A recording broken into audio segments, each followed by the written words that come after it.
The items here in the domains panel allows you to manage your domains, subdomains, park domains, and even easily create redirects. And for the more adventurous, you can even edit your DNS or domain name servers. That's what DNS stands for. So let's start over here with these subdomains.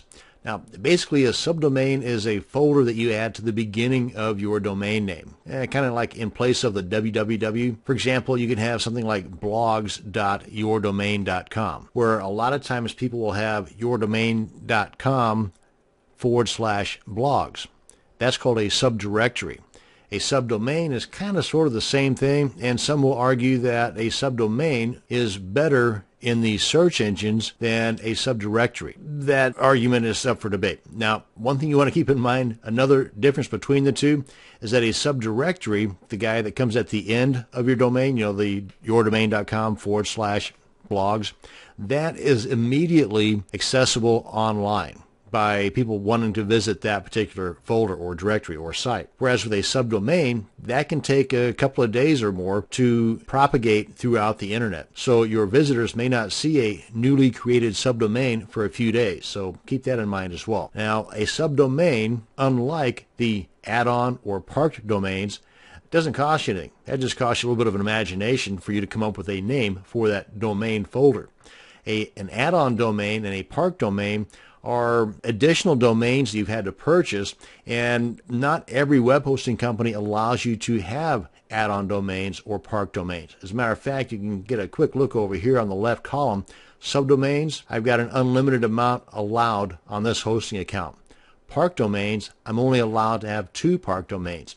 Add-on domains, only allowed to have 2, and currently I've got zilts on all 3. Now on this web hosting account, I'm allowed an unlimited number of subdomains, but I'm limited to 2 park domains and 0 add-on domains. So again, you want to check with your web hosting company before trying to add a domain through an add-on domain or through a park domain. Now, with an add-on domain, you got the video tutorial up here to kind of walk you through the process.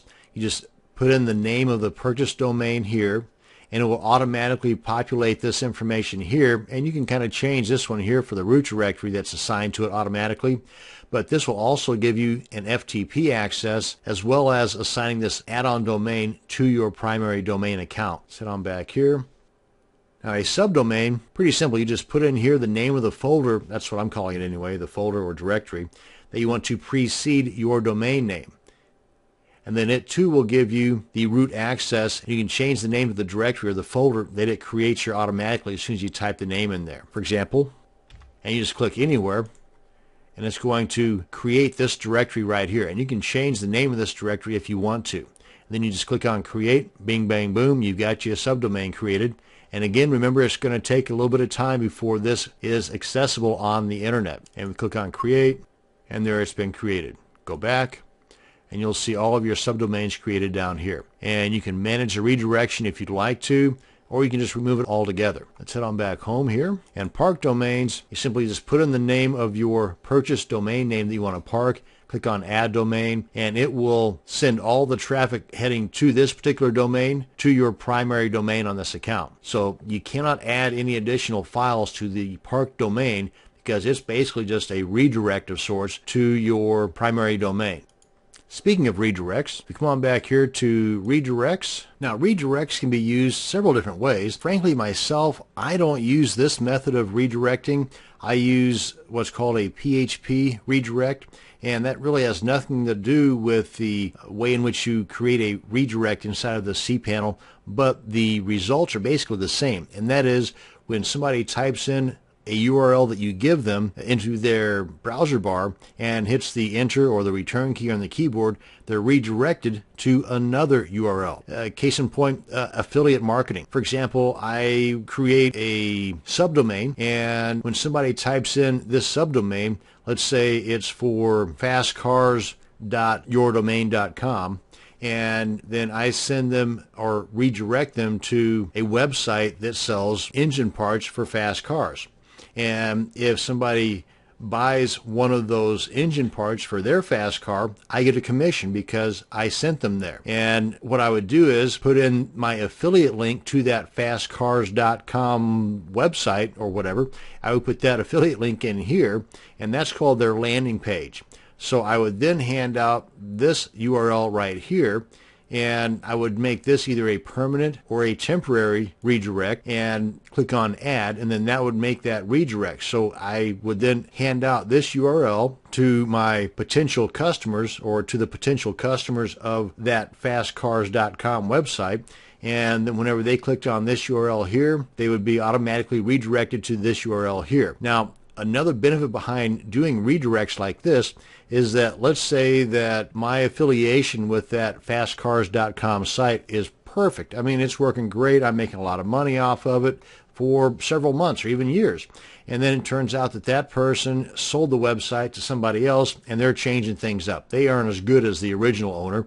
So instead of me having to go back to every single place that I had this URL, which could be hundreds of different websites, instead of me doing that, I simply change this URL here to reallyfastcars.com, an entirely different company altogether and an entirely different affiliation altogether.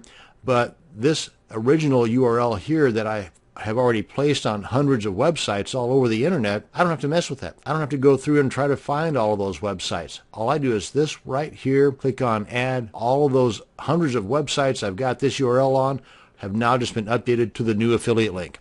Pretty cool stuff. Anyway, that's the redirects. And there's a lot of other ways in which you can create redirects outside of cPanel, like I had mentioned the way that I do. But this is an easy way to do it.